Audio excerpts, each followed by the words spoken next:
8인치 LTE 태블릿을 협찬받아서 빠르게 리뷰 진행해 보겠습니다. 태친.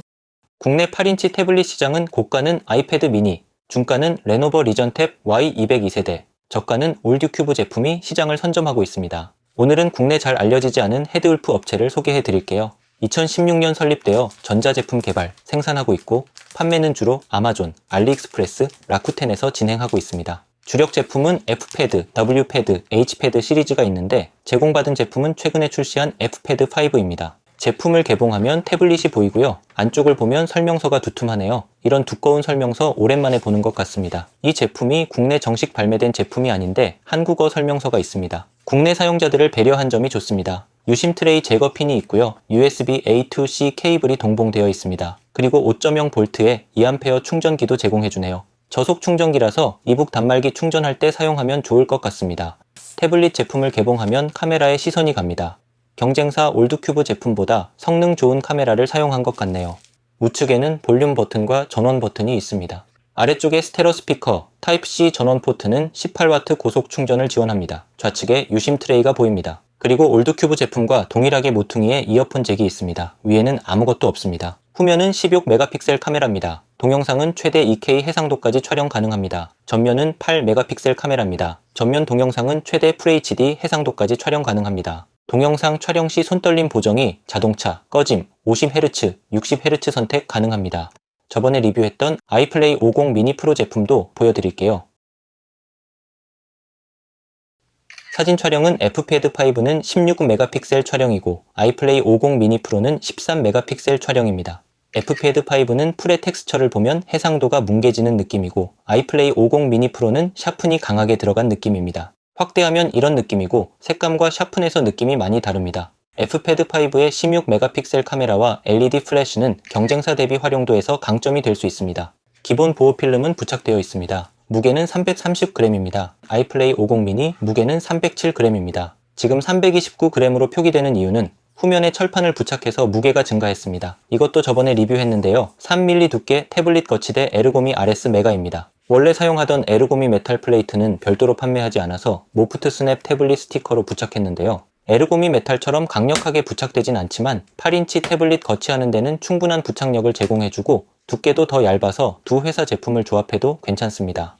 혹시 제 영상 보고 에르고미 RS 메가 구입하셨던 분들을 위해서 추가 설명드렸습니다. 제품 두께는 8.1mm라서 아이플레이 50 미니 프로 제품 7.7mm보다 조금 두껍습니다. F패드5는 더 고성능의 카메라를 사용해서 카메라 돌출까지 측정하면 10.1mm입니다. 반면에 아이플레이 50 미니 프로는 카메라 돌출까지 포함해도 9.1mm입니다. 체감되는 두께 차이는 아닌데요. 두께 때문인지 만졌을 때는 F패드5가 조금 더 튼튼한 느낌이 듭니다. 초기 설정에서 한국어 선택이 가능합니다. 반글화, 작업이 필요 없는 글로벌 제품입니다. 제품 세팅을 완료했습니다. F패드5는 유심 트레이를 제거하면 디자인은 오픈되어 있고 듀얼 유심을 사용하거나 싱글 유심에 TF카드 조합도 가능합니다. 아이플레이 50 미니 프로는 유심 트레이가 막힌 디자인인데 기능은 동일합니다. 두 제품 모두 LTE 통신을 지원해서 데이터 함께 쓰기 유심을 넣으면 GPS가 있어서 내비게이션 용도로 사용해도 됩니다. 전화 유심을 넣으면 통화도 가능합니다. 별도 통화용 마이크는 없어서 블루투스 이어폰을 사용하거나 스피커폰으로 통화할 수 있습니다. 와이파이 인터넷 속도 측정 결과 업로드 다운로드 300대 점수가 나오네요. 두 제품 네트워크 성능도 동일합니다. 함께 제공해준 케이스도 보여드릴게요. 후면이 말랑말랑한 실리콘 케이스로 되어 있습니다. 결합했을 때 전후면 디자인도 괜찮고요. 3단 거치 방식이라서 커버를 돌돌 말아서 거치할 수 있습니다. 한 가지 아쉬운 건 이어폰 위치가 하단에 있다는 건데요. 들고 볼 때는 괜찮지만 거치했을 때는 이어폰 위치가 안 좋습니다. 거치했을 때는 유선 이어폰 대신 블루투스 이어폰이나 스피커로 듣는 게 좋을 것 같습니다. 이건 아이플레이 50 미니 프로도 동일합니다. 하단에 이어폰이 있는 제품들은 모두 동일한 문제가 발생하는 거죠. OS는 안드로이드 14입니다. AP는 해리오 G99를 사용해서 성능은 아이플레이 50 미니 프로와 동일합니다. 긱벤치 6 성능 측정 결과 싱글 737점, 멀티 2048점 나옵니다. F패드5 제품이 살짝 높게 나오네요. 그래픽 성능 측정에서 와일드라이프 엑스트림은 344점입니다. 와일드라이프 엑스트림 스트레스 테스트는 최고 348점,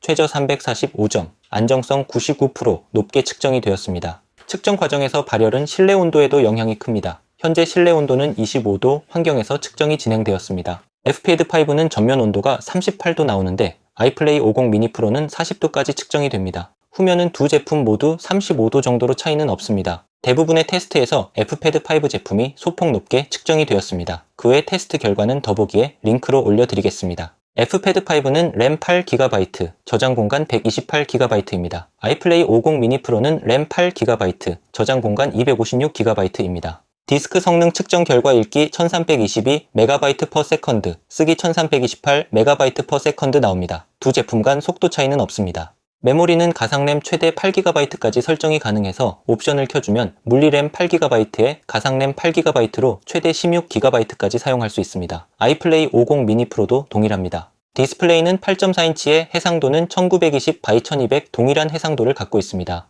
디스플레이 색감 차이가 좀 나는데요. Fpad5 제품도 야간 조명을 켜면 블루라이트 차단 기능을 사용할 수 있습니다. 색상 반전, 어두운 테마, 더 어둡게 옵션 모두 있는데 아이플레이 50 미니 프로에 있는 리드 모드가 안 보입니다. 화면을 흑백으로 만들어서 책 볼 때 전자책 단말기 느낌으로 집중할 수 있도록 도와주는 기능인데요.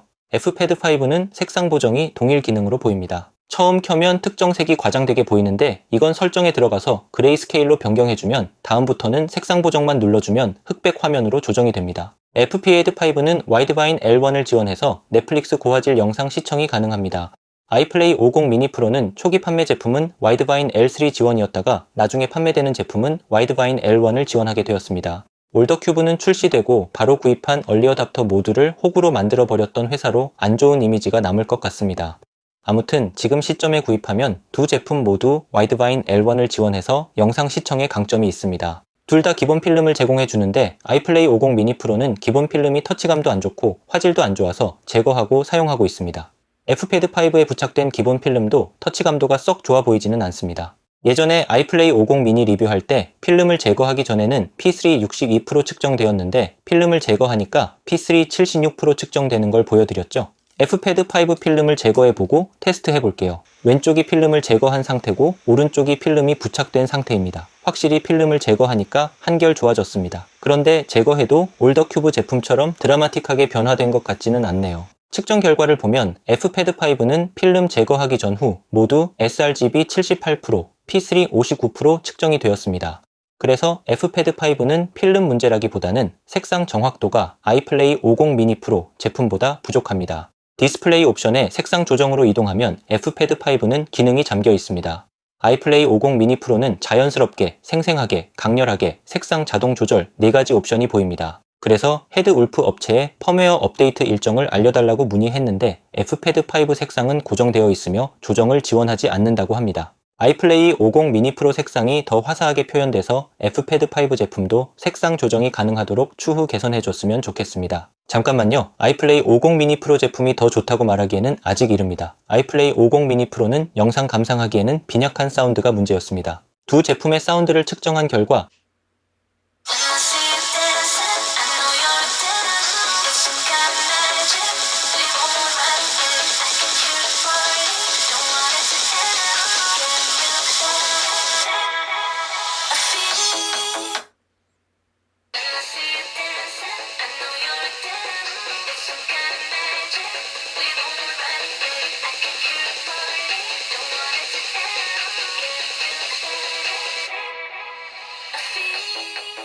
Fpad5는 큰 음량으로 아이플레이 50 미니 프로의 모기 소리 같은 사운드와 대조를 이룹니다. Fpad5 배터리는 5500mAh로 와이파이 켜고 최대 밝기에서 6시간 15분 측정이 되었습니다. 아이플레이 50 미니 프로는 5000mAh로 동일 테스트에서 5시간 30분 측정되어서 Fpad5 제품이 조금 더 오래 사용할 수 있었습니다. 두 제품의 비교를 정리해보면 카메라는 Fpad5 윈, 사운드 Fpad5 윈, 디스플레이 아이플레이 50 미니 프로 윈, 저장 공간 아이플레이 50 미니 프로 윈, 배터리 Fpad5 윈입니다. 두 제품이 비슷한 가격대에 출시해야 되니까 어느 부분에서 단가를 줄여 선택과 집중을 했는지 보이시죠? 영상 감상을 할 때 화질은 두 제품을 나란히 비교하지 않으면 잘 느끼지 못하는 부분이지만